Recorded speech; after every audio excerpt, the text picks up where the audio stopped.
లక్షలాది మందికి మన తెలుగు మ్యాట్రిమోనీ ద్వారా వివాహాలు జరిగాయి. తెలుగు వారి number 1 choice Telugu matrimony.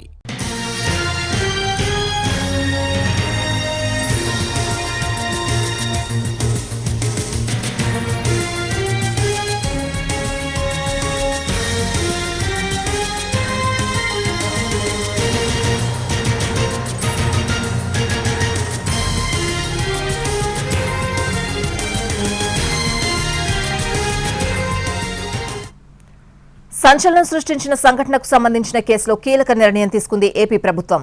Tuni రైలు ఘటనలో గతంలో ఇచ్చిన తీర్పుపై అప్పీల్కు వెళ్లాలని సర్కార్ ఉత్తర్వులు ఇవ్వడం ఇప్పుడు హాట్ టాపిక్ గా మారింది.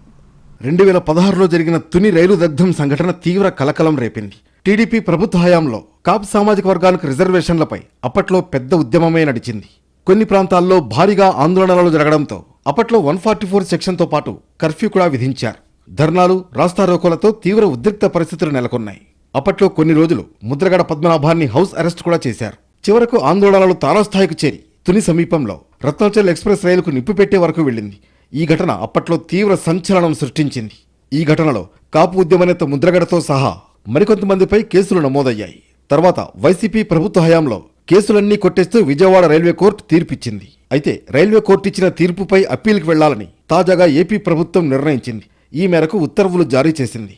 ట్రయల్ కోర్టు తీర్పుపై హైకోర్టులో అప్పీల్ చేయాలని పబ్లిక్ ప్రాసిక్యూటర్ని హోంశాఖ ఆదేశించింది. దీంతో ఈ అంశం ఎలాంటి మలుపు తిరుగుతుందన్నది ఆసక్తిగా మారింది.